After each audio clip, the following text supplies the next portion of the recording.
My name is Stephanie. I'm one of the attorneys at Student Legal Services. And not to toot my horn, but this is the most important one you're going to hear all day. I asked the last group, show of hands, anyone in here want to go to jail? No? Okay, see, one smart aleck said yes last time too. Anyone in here a lawyer? Cool. All right, so this is going to be brand new information I'm going to give you, okay? And I'm going to keep you out of jail and hopefully save you money. So we're your lawyers on campus, okay?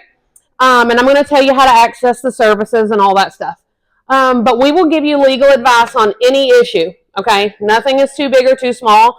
And then we go to court with you, depending on what it is. Sometimes we have students say, will you go to court with me in California? No. It's like 3,000 miles away. No. So we do have some exclusions, but for the most part, we go to court with you on everything. So play a little game, because you might be thinking, why would I need a lawyer? How many international students used student legal services at Wright State last year? Anybody got a guess? 300? Is that the general consensus? Yeah. 336, okay? That's a lot of students considering we saw about 700 students last year. So do that math. I'm terrible at math. That's like 40%, okay? So that's how you're going to end up seeing me, okay? So who can use student legal services, all right? Obviously, everybody's already enrolled. It costs $16 a semester, 1/6. That's it. It doesn't cost anything additional beyond that, okay? So that's literally the cost of the pizza in the U.S., okay? So cheap. The fee is already on your account unless you went crazy when you started registering for classes and you clicked a bunch of buttons. It's already on there. You can go check later today, pull up your account. You'll see like tuition, housing if you're living on campus, meal plan, things like that. And then you'll see student legal services, $16. If that's on there, you paid for it, okay? But if you uncheck the box and you waived it, very few international students do, the crazy ones. But we only have about 2% of the international population that waive it. But if you accidentally waived it and then say in March you run into a legal issue, well, you're screwed, right? Because it works much like insurance. You're paying for it and hope you don't need it, okay? So you probably got this in your folder. It's like a little half sheet of paper. It tells you what all cases we do. It has our contact information on it, things like that. But this is kind of a rundown of the cases that we do. What we see most international students for: traffic offenses, problems with their landlord, like renting off campus. And then we're also notaries, okay? So a lot of you that are going to live off campus, you're going to be asked by your utility company to get a statement notarized because you don't have a social security number. You'll come and see us for that, okay? I'm going to go real quick over this one because most international students actually don't commit crimes. That's what our American students do. But just to point out, the legal drinking age here is 21. We have a specific rule in the U.S., or law in the U.S., excuse me, that says if you're caught drinking and driving, your visa is terminated. What that means is you can stay here and go to school, but you can't go home and visit your sick granny and come back because we won't let you back in, okay? So this is the one I want to spend the most time on because this is what I see most international students for, okay? Quick question, did anyone in here transfer here from another university in the U.S.? No? Okay, so this applies to all of you guys then, okay? You have to have an Ohio driver's license. Forget what your cousin from back home who goes to UCLA told you. In Ohio, if you're here on a student visa, you must have an Ohio license. If you drove here today, you committed a crime.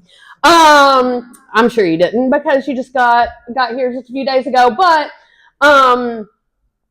so that international license that you had back home, that ceases to work the minute you get off the plane, at least in Ohio. Okay, I can't say what other states say. But in Ohio, you have to have an Ohio license. So all of you guys are going to go like bum rush the local BMV today and get your license, okay? It sucks. It's cold. I'm sure you've seen the snow. Nobody wants to walk to and from their apartment here, so I get the desire to drive. But without an Ohio license, that's illegal, okay? I'm going to skip to just the next bolded one there. You have to have car insurance, okay? I know it sucks to have to pay for it. It personally sucks for me to pay for it every month because it's expensive. And it's more expensive for you guys because you don't have driving history in the U.S., and that's one of the things they look at. And you're young. The younger you are, the more expensive insurance is, because the insurance industry here thinks that means you're bad drivers, okay? That particularly if you're male and under 25, that's the most expensive people for insurance, which is a big bunch of you guys in here. So you have to have car insurance. So how we see this impacting international students is 4 or 5 students will pool their money together to buy a car because they all live together, okay? And so everyone puts in $2,000 and they go buy an $8,000 Toyota, okay? But nobody remembers to buy the insurance. I'll pick on you guys because you're in the front, okay?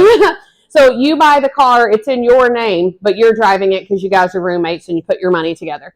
If he causes an accident, or if he's in an accident that someone else caused, he's in trouble as the driver, you're in trouble as the owner of the car, okay? So you have to have car insurance. I know it seems like a lot of money each month, but I can't tell you how many students we have every year, particularly international students, who choose to drive without it. The example I just used across the hall is, let's say you hit me. I'm hoping I'm not giving myself some like bad karma or juju here, but let's say one of you hits me when we're leaving campus, okay, and you total my car, meaning it's completely crashed, it's beyond all recognition, there's no going back. You now owe me, because you didn't have car insurance, from your pocket, you owe me $45,000. Do you have $45,000? I don't have $45,000, which is why I make payments on it every month. But the point is, yes, insurance is expensive, but you cannot fathom how expensive it is if you get caught driving without it and you've had an accident, okay? Secondly to that, that new license that you just got and you're so proud of at the BMV, when you have a car accident or any other kind of ticket without insurance, your license is suspended. You no longer have a license, okay? And it's really hard to get around here without a license, okay? So license, insurance, okay? And then I want to talk quickly about buying a used car, just because so many international students do that. Every car that you buy, for the most part, in the U.S. is sold as is, meaning there's no warranty on it. Meaning if you buy it today and it blows up tomorrow, you're screwed, okay? And so you want to make sure the car that you're buying is a good car and it's not going to blow up tomorrow, okay? So you want to test drive it. Believe it or not, students buy a car without actually driving it. You want to Google, how much is it worth? Okay, bless you. Because you don't want to pay more than what it's worth, okay? It's really easy to find out online how much a car is worth, okay?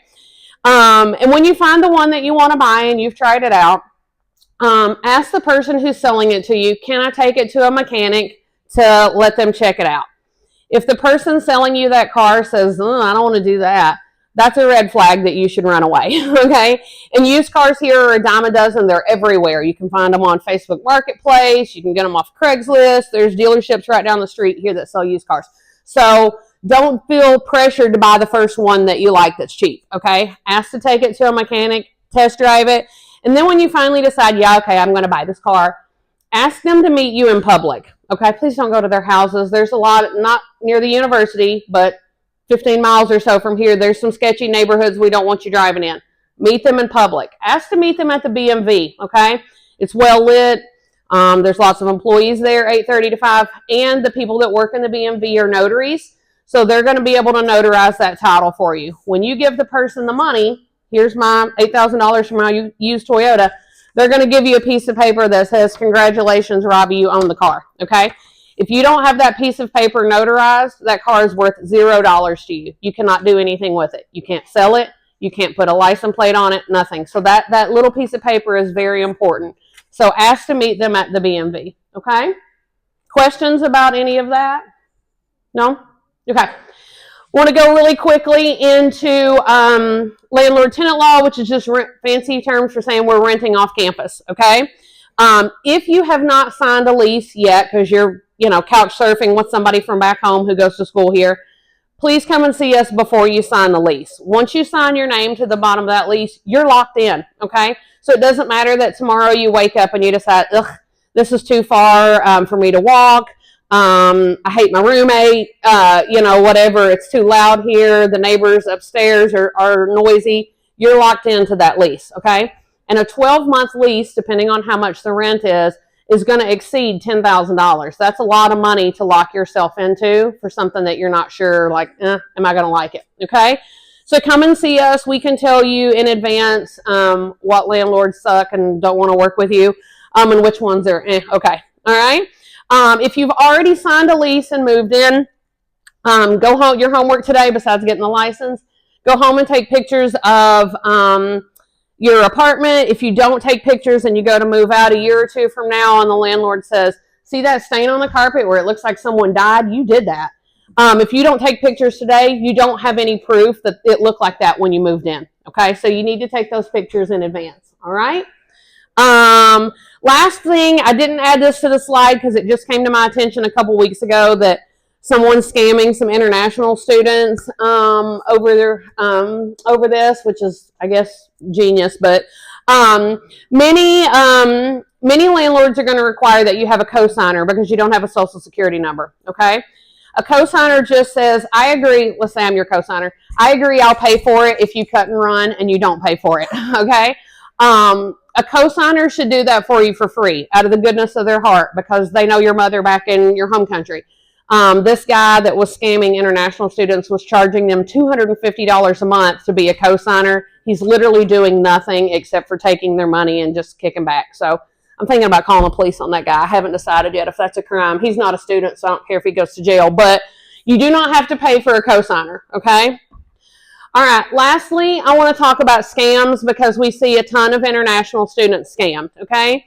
And I think why you guys get scammed, or why any student gets scammed, is you're above average intelligence. You're a college student. You wouldn't be here if you weren't smart. And so I think the inclination is, well, I wouldn't get scammed because I'm a smart person. I'm a smart consumer.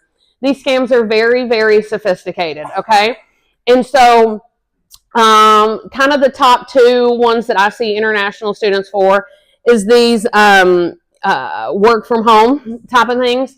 And you get these emails in your inbox. I bet if everyone pulled their email up right now, their Wright.edu email address, which they've literally had for like 4 hours, one of you in here will have an email in your inbox asking you to work from home, and they're going to pay you a large sum of money. Total scam, okay? How the scam works, because they do look very sophisticated, and they look legit. They say, oh, we see you're in the mechanical engineering department. I just realized last school year how they're finding you guys. LinkedIn, okay? When you put your resume on LinkedIn, if you're not familiar with what LinkedIn is, it's like a way to connect with other people in your profession to get a job. So you're putting your resume up and you put all the stuff in there about yourself, your major, where you live, your phone number, maybe your home country if you went to college back home. And so they know everything about you. And so that's how they're soliciting you. And they're saying, hey, we see you're a poor college student at Wright State in the mechanical engineering department. We want to offer you a job that will help you, like kickstart your career.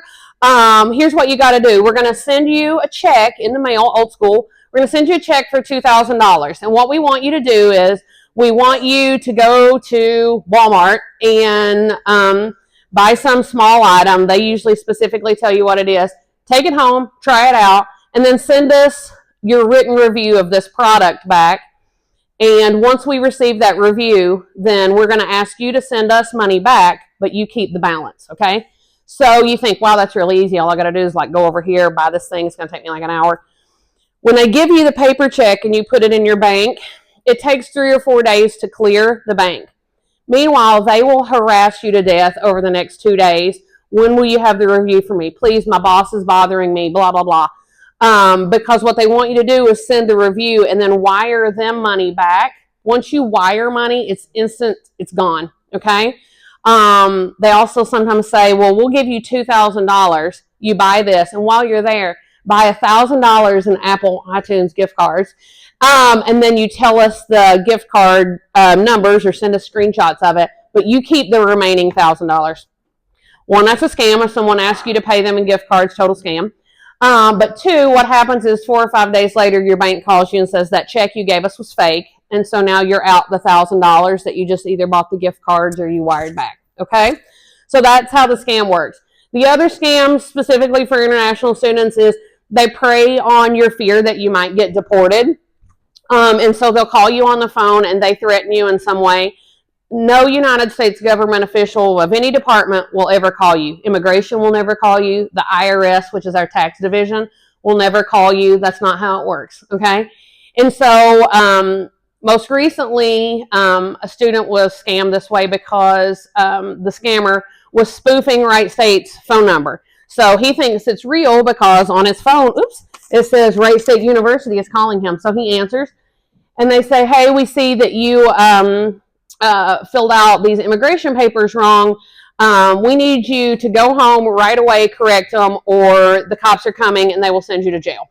And he believed it. And then I think they, again, preying on the fact that you're afraid, they kept pressuring him, you know, pay us, pay us, pay us, pay us, pay us, and we'll make all this go away.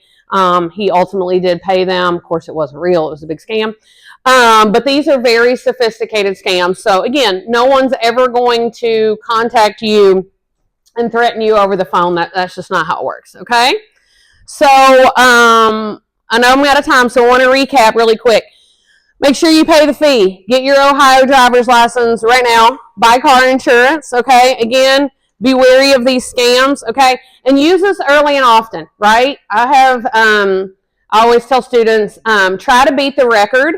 A couple years ago, I had an international student who had 7 traffic tickets at the same time, okay? You can try to beat that if you want, but I've worked here 16 years and, you know, he takes the cake. But use this early and often. It doesn't cost you anything above and beyond that $16, okay?